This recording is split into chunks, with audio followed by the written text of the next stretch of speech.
El único al que podría confiarle esta información probablemente está muerto. Era el comandante de la flota que me trajo a este sistema. Su nombre era Zel'Tha'mi. Pero tras su relato sobre la destrucción del anillo, dudo mucho que siga con vida. Si está vivo y regresó con los sumos profetas, lo habrán castigado por la destrucción del anillo. De hecho, es justo el tipo de líder al que los jerarcas nombrarían inquisidor.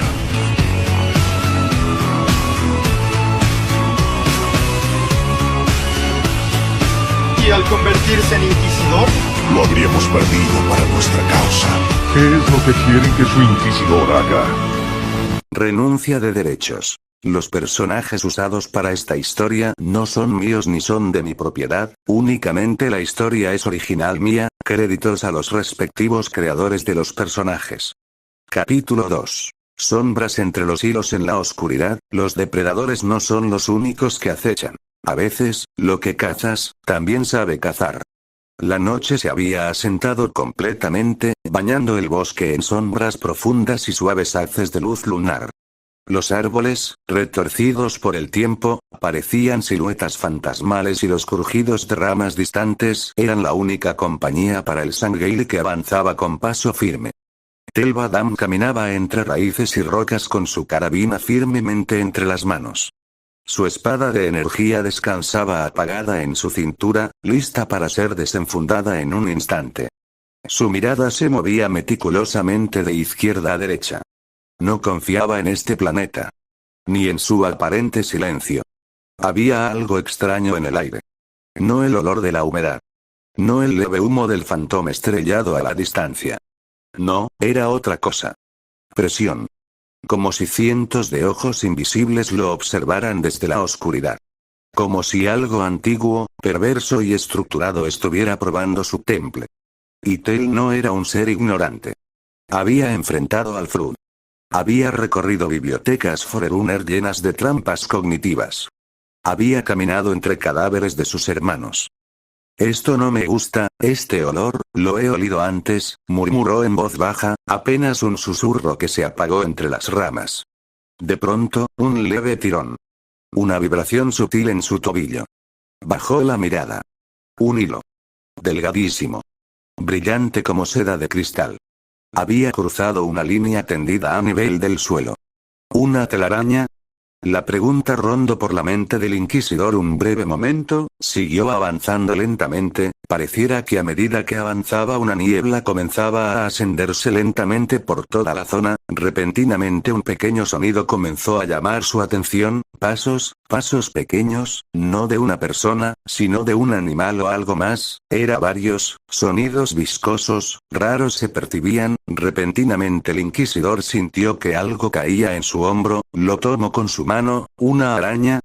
Alzó la mirada, cientos de arañas bajaban desde los árboles, el inquisidor no se inmutó, no se asustó, aplastó la araña en su mano cerrando el puño, esto era raro, niebla y cientos de arañas rondando por el lugar, era algo misterioso, sin perder el tiempo comenzaba a caminar empezando a encontrarse más telarañas colgadas en los árboles o tiradas en el suelo junto con pequeñas arañas, rondando por ahí o quedándose quietas en el lugar, el inquisidor simplemente suspiró y siguió caminando, el eco de sus pasos y su armadura moviéndose era lo único que lo acompañaba en ese instante, la sensación le dio un breve recuerdo del ambiente que se sentía al caminar él solo por la biblioteca infestada del Flood que visitó aquella vez para conseguir el índice de activación en Delta Halo, ignorando esa pequeña sensación simplemente siguió caminando con su carabina firme en sus manos.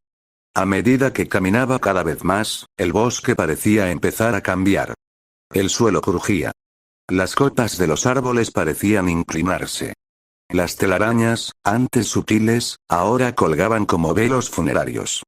Quedaría un tanto confundido hasta que llegarían a una zona algo despejada de los árboles, y que la luz de la luna parecía iluminar más específicamente esa zona de la montaña. Al alzar la mirada, lo vio. Una estructura, una casa de madera. Suspendida por algunos hilos que bajaban desde las alturas como una columna vertical. Una casa. Retorcida. Sostenida en lo imposible. flotando entre la maleza, colgando de la nada como una fruta podrida lista para caer. Los ojos de Tel se entrecerraron. Su instinto le decía todo lo que necesitaba saber. El nido parece ser murmuró. Y entonces, una risa gutural, grave, monstruosa, comenzó a resonar entre los árboles. Desde dentro de la cabaña de madera suspendida en el aire una silueta se asomaba lentamente. Una cabeza humana, sobre un cuerpo de araña gigantesco. Ojos carmesí fijos, piel pálida. La boca torcida en una sonrisa grotesca. 4 pares de patas con púas. Todo su cuerpo crujía al avanzar, como un títere de carne y hueso arrastrándose sobre su propio escenario. Interesante, tú no eres como los otros, gruñó la criatura, saliendo finalmente de las sombras. No hueles a carne humana, pero tu energía, tu sangre, quiero probarla. Tel activó su espada de inmediato, su hoja naranja y roja iluminando la escena con violencia sagrada. Su carabina ya estaba en una de sus manos, apuntando al centro del pecho de aquella aberración. Monstruo, dijo con frialdad. No soy presa. Y tú, no eres cazador. El demonio se echó a reír con un chillido agudo, vibrante. Las arañas a su alrededor se alborotaron. Soy hermano del protector de este bosque. Él me permite jugar con los intrusos antes de que lleguen a nuestra verdadera familia. ¿Te gustaría jugar conmigo, forastero? Tel no respondió. Disparó. 3 proyectiles de plasma explotaron contra el cuerpo de la criatura. Uno dio en el hombro, otro en el abdomen, el último falló. La criatura chilló, no de dolor, sino de emoción, como si el sufrimiento lo alimentara. ¿Sí? Así me gusta. Las patas se alzaron con amenaza hacia Tel. El combate comenzó. El cuerpo de la araña se arrastró hacia el interior de la cabaña. Al mismo tiempo, los ojos del inquisidor analizaban la zona como un comandante en campaña. Árboles. Roca erosionada a la derecha. Suelo húmedo. Altura suficiente en algunas raíces expuestas. Visibilidad moderada. Puntos ciegos. Múltiples. Demasiado espacio abierto para usar su carabina en línea recta sin recibir respuesta. El combate no sería solo de fuerza. Sería de mente y estrategia. Sin perder tiempo, Tel comenzaría a acercarse hacia la casa. Entonces, algo cambió. Tel frenó. Sintió el suelo moverse. ¿Una emboscada? Murmuró en voz baja. Desde la maleza, decenas de pequeñas criaturas emergieron. No tenían más de medio metro de alto. Arañas pequeñas, con cabezas humanas deformes de bebés. Ojos grandes, dentaduras desproporcionadas. Todas con miradas que se clavaban en el inquisidor de manera inquietante y perturbadora. Pero todas lo miraban. Y se movían rápido. Demasiado rápido. Una de ellas saltó directo a su pierna. Tel rodó hacia un lado y la aplastó con el codo de su armadura, pero una aguja negra saliente de la boca de una de las arañas se partió contra su armadura. ¿Inyectan veneno? Analizó en voz baja mientras retrocedía al amparo de una formación rocosa. Activó su camuflaje. Invisible el ojo desnudo, el inquisidor desapareció justo cuando las pequeñas criaturas lo alcanzaban. Chillaron, desconcertadas, olfateando el aire. Una explosión sorda sacudió el claro. Una granada de plasma había estallado justo donde se encontraban acumuladas una gran parte de las arañas. Cuerpos carbonizados de las pequeñas arañas volaron por los aires. Tel emergió del otro lado del claro, saltando desde una rama elevada, con su carabina en mano. Disparó 3 veces al demonio araña mayor. 2 tiros dieron en las patas, seccionando parte de una y carbonizando otra, pero el demonio giró violentamente y escupió un chorro de ácido color morado que fundió la corteza de los árboles cercanos. Tel apenas rodó hacia un costado, el ácido salpicó parte de su armadura en el hombro, dejando un surco humeante. Gruñó. TSK, proyectil químico corrosivo, altamente volátil. El cálculo fue instantáneo. No puedo permitir que me alcance otra vez, si eso pasa, estaré acabado. Lo ralentizaré. Tel corrió. Se movió entre árboles, piedras y raíces, usando su entorno como cobertura. A cada paso, observaba los puntos clave. ¿Dónde estaban las trampas? ¿Por dónde venían las criaturas? ¿Cuáles eran los patrones de ataque del enemigo? Era como mover tropas en un mapa táctico. Y entonces, vio su oportunidad. Una telaraña gruesa conducía hasta la casa suspendida. Una línea de comando, pensó. El demonio controlaba a las pequeñas criaturas desde esa estructura. Si la destruía, las perdería. Con precisión quirúrgica, Tel apuntó con precisión y calculó por unos segundos y luego disparó con su carabina, reventando el hilo principal. La casa osciló violentamente, y parte de su estructura cayó al suelo con el demonio aún dentro de la estructura. Al caer la casa al suelo, un estruendo se escuchó en el lugar.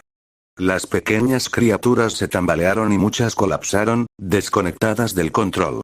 El demonio rugió con furia desatada, alzándose entre los escombros algo dañado se alzó en toda su altura, y lanzó una embestida directa. «Te mataré, extranjero». Tell soltó la carabina a su espalda, y desenfundó su espada de energía con un rugido igual de feroz.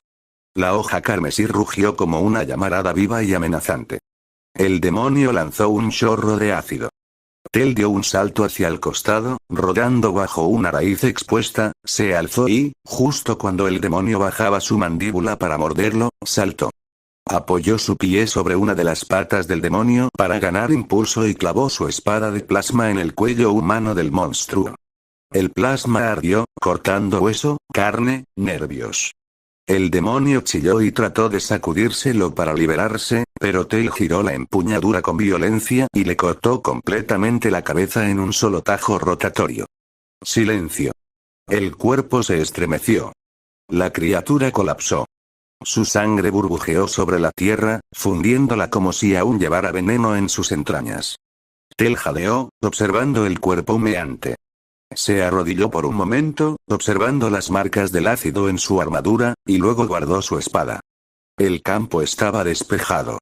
Las criaturas más pequeñas, desconectadas de su líder, se dispersaban. Una mente sin estrategia es un arma sin filo, murmuró con frialdad. Se alejó de los restos, activando una vez más su camuflaje, y regresó al bosque, no sin antes recuperar una muestra del ácido con una cápsula de análisis de su cinturón. El Inquisidor ahora sabía que en ese mundo, la noche escondía bestias con sistemas jerárquicos, tácticas de control, veneno, y muerte. Y él aún no había visto lo peor. Presentía, que, no había visto todo lo que este nuevo mundo podía ofrecerle. Luego de haber derrotado y asesinado al demonio araña, el Inquisidor se adentraría nuevamente en el bosque oscuro, avanzando él por algunos minutos sin encontrar nada más que simples arañas y telarañas por todo el bosque, hasta que caminando vería a lo lejos una chica correr a toda velocidad. Al principio no sabría con exactitud si se trataba de algún demonio o una persona normal, no fue hasta que pudo distinguir mejor que la chica tenía una piel pálida y cabello blanco como la nieve, unos ojos azul celeste con pupilas de color rojo sangre, vestía un kimono blanco claro como su piel y cabello, a la vez que su cabello terminaba en dos coletas delanteras. El demonio parecía estar perdido en sus pensamientos y, al no darse cuenta de la presencia del Inquisidor por su camuflaje, chocaría directamente contra el Inquisidor haciendo que un sonido metálico suene en el bosque a causa del golpe y provocando que la chica cayera contra el suelo, y al alzar la mirada lograría ver la imponente figura de Tel Badam que poco a poco comenzaba a hacerse visible ante sus ojos, sus cuatro mandíbulas dejando ver sus filas de dientes en cada una de ellas, provocando miedo en el demonio que rápidamente se alejaría y trataría de envolver al Inquisidor en una especie de capullo de telaraña. Sin embargo, el Inquisidor sería rápido y activando su espada de energía, cortaría los hilos como si no fuera nada, provocando mucha sorpresa en la demonio. En eso el Inquisidor acercándose a ella hablaría: demonio, puedo ver el miedo en tus ojos, huyes de algo, te puedo perdonar la vida, a cambio de que me digas en dónde se encuentra tu líder. Aquel demonio quedaría con una mezcla de confusión y miedo por sus palabras y por la figura imponente del Inquisidor. En eso ella hablaría: mi líder. ¿A qué te refieres con mi líder? Aquel que te manda, aquel que es más fuerte que tú. Dime, ¿en dónde se encuentra?, diría el Inquisidor, a lo que la demonio rápidamente pensaría en Rui, su hermano menor, y en eso rápidamente hablaría Rui, él. Él está más adelante en la montaña, él está luchando contra un cazador y su hermana demonio, solo déjame ir y prometo que no mataré a nadie más, lo prometo. El inquisidor ante eso entrecerraría ligeramente la mirada, sabía que el demonio mentía, podía verlo en su mirada, en su forma de ver, en sus ojos, sabía que no cumpliría su promesa y en eso le respondería. Bien, te dejaré con vida, por ahora, diría sin más para luego comenzar a caminar dándole la espalda al demonio, quien sonreiría y en sus pensamientos se burlaría del inquisidor y trataría de atacarlo, quien ya previniendo una traición simplemente se giraría rápidamente con su espada activada y cortaría las telarañas y correría a la demonio, quien desesperada seguiría lanzando más y más ataques que harían un nulo efecto en Tel, quien acercándose lo suficiente le cortaría su brazo derecho y ambas piernas, para dejarla caer al suelo y en el aire le atravesaría el pecho con su espada, así clavándola en la tierra, haciendo que la demonio soltara un grito de dolor que se escucharía a lo lejos al sentir sus extremidades cortadas arder como el sol y su pecho ardiendo como el infierno. Pediría con lágrimas en los ojos que por favor la perdonara y la dejara en paz. Entre sollozos y gritos suplicaría por su vida, a lo que Tel en respuesta con mirada seria y de ligera molestia hablaría. Tuviste la oportunidad de salir con vida, pero tus caprichos y arrogancia te llevaron a la tumba. Sufre por tus acciones y por todas aquellas personas inocentes a las cuales asesinaste por gula y poder. Antes de que la demonio pudiera rogar de nuevo por su vida, Tel, sacando de su pecho su espada, rápidamente le cortaría la cabeza. El silencio volvió al bosque como si éste intentara borrar la escena de la memoria del mundo.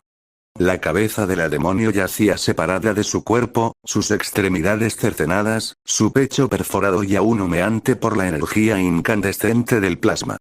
El inquisidor no la miró una vez más. No lo necesitaba. Ella eligió su final. Sin perder tiempo, Tel Badam alzó la mirada, orientándose hacia la dirección que la demonio había revelado. Más adentro de la montaña. Allí estaría Rui. Y junto a él, un cazador. Alguien que podía tener respuestas. Corrió. Sus pasos eran pesados, firmes, seguros. A cada zancada, el bosque parecía doblegarse ante su presencia. A lo lejos, en esa misma dirección, una leve vibración recorrió los árboles. Una energía hostil. No había tiempo que perder. Pero lo que no sabía, es que el eco de la muerte que había provocado no pasaría desapercibido. Un minuto después, en otra parte del bosque, Shinobu Kocho avanzaba con la ligereza de una mariposa, su katana en mano, su expresión tan amable como inexpresiva. La fragancia del veneno en su vaina aún flotaba en el aire. Ese grito, no fue de un humano, pero tampoco de algo común. Al llegar al claro, sus ojos se abrieron apenas un poco. Lo que vio la dejó perpleja. Una demonio, yacía muerta. Pero no desintegrada. Su cuerpo completo, como si hubiese muerto como un humano. ¿Qué? Shinobu se arrodilló junto al cadáver. El pecho tenía una quemadura perforante, similar a lo que dejaría un rayo contenido de sol, pero diferente. Más caliente. Más penetrante. La carne estaba quemada, fundida desde adentro hacia afuera. La espada no había sido común. El asesino no era un cazador. Ni humano. Interesante, susurró, mientras pequeñas mariposas descendían a su alrededor. Sea lo que sea, esto va más allá de lo que conozco. Y estar cerca. Mientras tanto, más al sur, Hiyu Tomioka detuvo su carrera por un breve instante. La pelea contra Rui estaba cerca, podía sentirlo, oírlo. Pero el grito que resonó momentos antes, se giró en dirección opuesta. Silencio. Solo viento.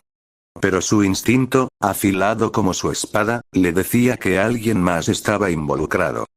Solo unos minutos, decidió. Y desvió su curso, sin saber que estaba a punto de cruzarse con algo que jamás había enfrentado. Mientras tanto, de regreso con Tel Badam, el bosque comenzaba a cambiar. Las ramas se retorcían en ángulos antinaturales. El aire era más denso. Se respiraba tensión. Cada paso era vigilado. Cada sombra parecía esconder garras. Pero Tel no se detenía. La información era su objetivo. Encontrar a ese cazador antes de que cayera, y tomar por la fuerza las respuestas si era necesario. Su deber era cumplir la misión, no formar alianzas. ¿Y si Rui quería oponerse? Que el demonio probara el filo ardiente de la espada de Sanguilios. Luego de algunos minutos corriendo llegaría al lugar y activaría su camuflaje observando la escena, llegando justo en el momento donde Rui se cortó su propia cabeza para así poder salvarse de su muerte a manos de Tanjiro. Rui se acercaría lentamente a Tanjiro para poder matarlo. En este momento, en vez de ser Tomioka quien salvaría a Tanjiro, sería el Inquisidor, quien fácilmente lograría cortar los hilos con su espada. Tanjiro, en el suelo, podría ver los pies del Inquisidor, grandes y con una armadura dorada, alzaría la mirada, aún borrosa, lo vería, no sabría qué era, no era un cazador, un demonio quizás. No lo sabía, pero él lo salvó, era lo importante. Sin perder tiempo él seguiría arrastrándose hacia el cuerpo de Nezuko, dejando al Inquisidor frente a frente contra Rui, quien con una mirada furiosa y venas resaltantes de su cabeza por el enojo le recriminara al Inquisidor quién era, qué hacía en ese lugar y qué pensaba al salvar al cazador. El Inquisidor, aún con su espada de energía en mano, hablaría. Necesito respuestas, este joven, este cazador de demonios puede darme lo que necesito, por eso, no dejaré que acabes con su vida, al contrario, el único que merece morir esta noche eres tú, y, déjame decirte, que esta noche, yo seré tu verdugo. Diría alzando su espada frente a él, dejando que la luz de su espada iluminará su rostro por unos instantes para luego comenzar a correr contra Rui, quien lanzaría varios hilos envueltos de su sangre contra el Inquisidor, quien los cortaría con nula dificultad, acercándose poco a poco a Rui, quien desesperado empezaría a lanzar varios hilos cortantes de manera frenética y desesperada hasta que el Inquisidor estaría a punto de cortarle la cabeza, y esta vez, Rui trataría de hacer el mismo truco de cortarse él mismo la cabeza. Sin embargo, él daría un salto cortando los hilos que usaría para cortar su propia cabeza y caería de pie a espaldas de Rui, quien, ni bien giró la cabeza, sería recibido con un corte limpio en el cuello que calcinaría incluso la sangre que salpicaba del cuello del demonio, quien en tan solo un instante todo acabó. No reaccionó, no parpadeó, no pensó, no dijo nada, simplemente cayó al suelo, su cuerpo cayó inerte y su cabeza giró ligeramente con una expresión tallada en confusión y desesperación combinadas. Tanjiro miraría aquella escena sorprendido, y con Nezuko, luego de haber acabado con Rui, comenzaría a caminar directamente hacia Tanjiro, apagando su espada de energía y guardándola nuevamente en su cintura. Sin decir más, quedaría frente a Tanjiro, quien alzando la mirada vería sus ojos naranjas brillantes entre la noche. No sabía si iba a morir en ese momento, si él los asesinaría, pero sin dudarlo protegería a Nezuko con su cuerpo, acto que no sería desapercibido por Tel, quien observando hablaría con una voz gruesa y firme. ¿Eres tú un cazador de demonios, no es así? Tanjiro, sin decir nada, simplemente asentiría en silencio, y nuevamente el Inquisidor hablaría. ¿Aquella demonio a la que proteges, es tu hermana, o me equivoco? ¿Por qué la proteges? Sabía la respuesta y del por qué lo hacía, pero simplemente quería escuchar la respuesta del chico, lo que tenía que decir, a lo que Tanjiro, con una voz ronca y apenas audible por culpa de haber usado demasiadas veces la respiración del agua y por haber usado la respiración solar también por primera vez y sin estar del todo preparado, aunque como pudo hablaría. Sí, es mi hermana Nezuko, no dejaré que nada ni nadie le haga daño, buscaré una cura para ella y la volveré humana de nuevo, aun si tengo que acabar con el mismo Muzan Kibutsuji para lograrlo. Diría con dolor pero firmeza al mismo tiempo, cosa que no sorprendería al Inquisidor, pero sí causaría cierto respeto por el chico, aunque le dejaría la pregunta de quién era ese tal Muzan Kibutsuji del que el chico hablaría nuevamente para aclarar sus dudas. Tengo un par de preguntas que quiero hacerte y espero puedas responderlas todas. No tengas miedo, no pienso dañarte ni a ti ni a tu hermana, simplemente busco respuestas. Diría el Inquisidor, pero antes de que Tanjiro pudiera hacer o decir algo, el Inquisidor se giraría rápidamente hacia su lado derecho para poder esquivar un corte de Tomioka, aunque su espada lograría impactar contra su armadura, provocando que chispas salieran y un sonido de dos metales chocando se escuchará en el lugar. el inquisidor se movería rápidamente de un salto, alejándose de Tanjiro y Tomioka, quien se pondría al lado de Tanjiro, felicitándolo por haber sobrevivido hasta que él llegara, pero Tanjiro trataría de detenerlo ya que percibiría un olor no hostil proveniente del inquisidor, más las palabras que él mismo le dijo lo harían confiar en él. Sin embargo, sería inútil ya que su voz se había ido completamente por el agotamiento y solo podría toser con dolor, a lo que Tomioka se lanzaría contra el inquisidor, quien trataría de detenerlo con palabras para que se detenga, pero Tomioka no escucharía y solo lanzaría corte tras corte donde el inquisidor esquivaría y bloquearía con su armadura todos los cortes, escuchándose el sonido de metales chocando y las chispas saliendo hasta que cansado de eso se movería y alejaría de su espada de energía. Nuevamente se lanzaría contra Tomioka, quien haciendo una postura de agua se lanzaría contra el inquisidor. Respiración del agua, tercera postura. Danza de las corrientes. Diría Tomioka lanzando los cortes contra el inquisidor, quien de igual manera le daría un corte con su espada, pero cuando estaban a punto de chocar sus espadas, ¡zaz!, el sonido de metal cayendo al suelo llenaría el lugar en silencio, la espada de Tomioka habría sido rebanada y cortada como si nada por la espada de energía del inquisidor. Tomioka abriría los ojos con sorpresa al ver su espada cortada a la mitad en un corte limpio y parecía que su katana en el extremo cortado estaba ardiendo en calor mientras que la otra mitad estaba igual pero tirada en el suelo. Sin embargo, sería sacado de sus pensamientos cuando el inquisidor con su mano izquierda tomaría de las muñecas a Tomioka, quien aún tenía su espada en mano, y sin darle tiempo a hacer algo, lo alzaría y desactivando y guardando su espada de energía con su brazo derecho, le daría un fuerte puñetazo que mandaría a Tomioka contra un árbol. Esto no lo dejaría fuera de combate y miraría al inquisidor listo para luchar cuerpo a cuerpo si era necesario, mientras que el inquisidor caminaría hacia él antes de calmar a Tomioka un dolor punzante en su brazo que no portaba armadura, como un pinchazo le impediría hablar, puesto que habría sido pinchado en el brazo, haciendo que suelte un fuerte quejido de dolor. La causante habría sido Shinobu, quien intentó nuevamente pincharlo, pero se toparía contra la resistente armadura del inquisidor, quien sin perder tiempo retrocedería, sujetándose su herida y volviéndose invisible, escabulléndose entre los árboles del lugar. Shinobu se acercaría a Tomioka para preguntarle que si se encontraba bien, a lo que se levantaría diciéndole que estaba bien, y tomando nuevamente su katana aunque solo tenía la mitad de la misma, Shinobu aprovechando el momento se burlaría de él diciéndole que un demonio logró romper su katana y derrotarlo fácilmente, a lo que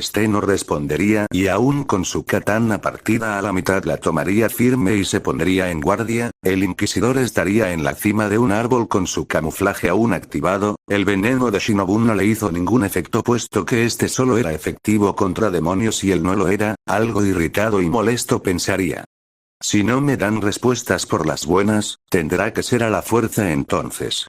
En ese momento tomaría su carabina, quien estuvo guardada todo este tiempo en su espalda, y apuntando hacia un punto lanzaría un único disparo que al impactar generaría un breve brillo de color verde que haría ruido y movería algunas hojas caídas de árboles, haciendo que Shinobu y Tomioka volteen a ver en aquella dirección, pero luego de eso el inquisidor, guardando su carabina, empezaría a saltar de árbol en árbol, generando ruido en cada árbol por el que pasaba y poniendo todavía más tensos al dúo de pilares, quienes voltearían a todos lados para saber en qué dirección se encontraba el inquisidor. Shinobu le diría a Tomioka que se mantenga alerta con una expresión más seria, y en eso Tomioka simplemente asentiría. Incluso Tanjiro estaba confundido y con algo de miedo en ese momento, hasta que el inquisidor daría un salto aún con su camuflaje activado, cayendo a espaldas de los pilares, el sonido de sus pies al tocar el suelo y de su armadura moviéndose por el abrupto aterrizaje inundarían el lugar. Al mismo tiempo que su camuflaje se desactivaba, el inquisidor soltaría un rugido y al momento con su brazo izquierdo lo movería rápidamente a su pecho, tomando fuerza e impulso para luego soltar un fuerte golpe que acertaría en el estómago de Shinobu, la cual sería mandada a volar con fuerza en contra de un árbol, haciendo que se golpee fuertemente en la espalda y caiga bruscamente al suelo, haciendo que quede fuera de combate por un instante. Sin perder tiempo, al mismo tiempo que soltó el golpe a Shinobu, pondría su brazo derecho por arriba de su cabeza, para cubrir un espadazo de Tomioka que gracias a su armadura, podría detener para luego con fuerza, alzar su brazo provocando que Tomioka alce sus brazos igual, y aprovechando la katana de Shinobu, que ella soltó al ser golpeada por el inquisidor, la tomaría rápidamente, y con fuerza daría una estocada, que con una precisión quirúrgica atravesaría de lado a lado a Tomioka en una zona no mortal para él, haciendo que simplemente sienta el dolor de ser atravesado y sin detenerse correría hasta impactar contra un árbol, así empalando a Tomioka contra el árbol y quedando frente a frente a ambos. Abriría sus mandíbulas, gruñendo a Tomioka, quien solamente podría limitarse. El inquisidor sentiría una fuerte patada en su espalda. Era Kanao quien habría llegado en ayuda de su maestra, pateando al inquisidor en la espalda. La patada lo aturdió e hizo que el inquisidor soltara a Tomioka y se inclinara hacia abajo ligeramente, al mismo tiempo que hacía que su carabina saliera desprendida de su espalda y cayera al suelo del lugar. En eso el inquisidor se giraría rápidamente para encarar a Kanao, donde ella ya habría dado un salto para alejarse. El inquisidor la miraría y analizaría brevemente hasta que sin perder tiempo, se lanzaría contra ella, donde está gracias a su rapidez. Podría aceptar algunos ataques que el inquisidor lograría bloquear con su propia armadura, hasta que se acercaría lo suficientes a ella como para tomarla del cuello y empezar a apretar un poco, dejándola brevemente sin aire para luego arrojarla con fuerza al suelo, haciendo que se le fuera el aire por un momento, y antes de que el inquisidor siguiera, un cuervo en el aire hablaría entre gritos, dejando al inquisidor confundido al ver eso. Coc coc. Tanjiro y Nezuko tienen que ser detenidos y llevados a una audiencia frente a todos los pilares y el patrón. Repito, Tanjiro tiene que ser llevado a una audiencia personal con los pilares y el patrón. Coc coc. Gritaría el cuervo que volaba en círculos, pero al ver al inquisidor de pie en medio de los pilares y cazadores tumbados se asustaría para luego gritar. Coc coc. Refuerzos, refuerzos. Los pilares del insecto y del agua necesitan refuerzos. Coc coc. Repetiría rápidamente el cuervo, haciendo que el inquisidor lo mirara confundido y extrañado, pero repentinamente un grupo de kakushis llegarían y al ver al inquisidor se asustarían creyendo que era un demonio, y al ver el cuerpo decapitado de Rui y los pilares derrotados junto con los dos cazadores, harían que su pánico aumentara más. Antes de que pudieran huir, el inquisidor hablaría. Esperen, no pienso hacerles daño, no soy un demonio, vengo simplemente por respuestas. Vengan, prometo que no voy a hacerles daño a ninguno de ustedes y en cambio dejaré que ayuden a estos cazadores. Una vez termino de decir eso, voltearía a ver a Shinobu, quien comenzaba a recomponerse y ponerse de pie con dolor, pero al alzar la mirada vería una mano grande con 4 dedos largos que le ofrecían ayuda y, al ver de quién se trataba, chasquearía la lengua y con una mirada molesta le apartaría la mano de un manotazo y se alejaría de él para luego hablar. ¿Quién eres tú? Si tenías la oportunidad de acabarnos, ¿por qué no lo hiciste? Habla ahora, demonio. El inquisidor, escuchando sus palabras, trataría de calmarla y en eso hablaría. Tranquila, cazadora, no soy ningún demonio, les ofrezco mis disculpas por haberlos atacado y dejado en ese estado, pero necesito que me escuches, no vengo a pelear, no ahora, estoy buscando respuestas. Entiendo que no confíes en mis palabras luego de haber hecho todo esto, pero te aseguro que no pienso lastimarlos más, solo quiero que me den respuestas de las preguntas que tengo por hacerles. Les he permitido a tus médicos ayudarlos, no pienso atacarlos más. Diría mientras que los kakushi se acercaban algo cautelosos a ayudar a los cazadores. Shinobu, aunque desconfiada, aceptaría la ayuda y creería en parte las palabras del inquisidor, ya que no tenía nada que hacer en ese momento, así dejando que los kakushi empezaran a ayudar a los heridos, donde ahora el cuervo daría una nueva orden. Coc coc, se les ordena a los pilares escoltar a Tanjiro y Nezuko a una audiencia con los pilares y el patrón y lleven al nuevo forastero. Coc coc. Diría el ave con fuerza mientras volaba por el lugar. Mientras ayudaban los kakushi, estos pedirán ayuda para desempalar a Tomioka del árbol, a lo que Tel se acercaría para hacerlo y sacaría la espada del cuerpo de Tomioka, quien trataría de atacarlo con enojo, a lo que el inquisidor bloquearía los ataques hasta que Shinobu le diría a Tomioka que parará y algo enojado miraría al inquisidor, quien hablaría con serenidad. Siento mucho haberte atacado tan abruptamente, sé que no estoy en el derecho de decirlo, pero te ofrezco mis más sinceras disculpas, Pilar. Diría inclinando ligeramente la cabeza, a lo que Tomioka, desconfiado, simplemente aceptaría y recogería las dos partes de su espada para luego caminar hacia Shinobu. Ambos hablarían y le comentarían al inquisidor que por precaución lo llevarían atado. El inquisidor, aunque no estaba de acuerdo con la decisión, entendería y sin otra opción aceptaría, ya que era la única forma de poder hablar con la cabecilla de los cazadores y por fin saber todo lo que quería, a lo que los Kakushi se llevarían a Tanjiro, Nezuko e Inosuke cargados en sus espaldas, aunque Nezuko se volvería a meter dentro de su caja, mientras que Zenitsu, al no luchar contra el demonio araña, estaría en perfectas condiciones, aunque al ver al inquisidor se asustaría demasiado, haciendo que se desmaye y tenga que ser cargado por un Kakushi junto con sus demás amigos. Así el inquisidor, amarrado con fuerza por varias cuerdas desde su pecho y brazos, sería escoltado hacia la sede de los cazadores por Shinobu y Tomioka, quienes tenían sus miradas fijas en él, junto con un pequeño grupo de cazadores que llegó como apoyo, los cuales mirarían sobre él al mismo tiempo que Shinobu. Por dentro estaba bastante molesta por la decisión, aunque no lo demostraba, mientras que Tomioka, algo molesto pero más tranquilo, tendría muchas dudas y pensaría que llevarlo era una mala idea, mientras que el inquisidor, sin decir nada en todo el camino, simplemente avanzaría escoltado por los cazadores y pilares. Fin del capítulo.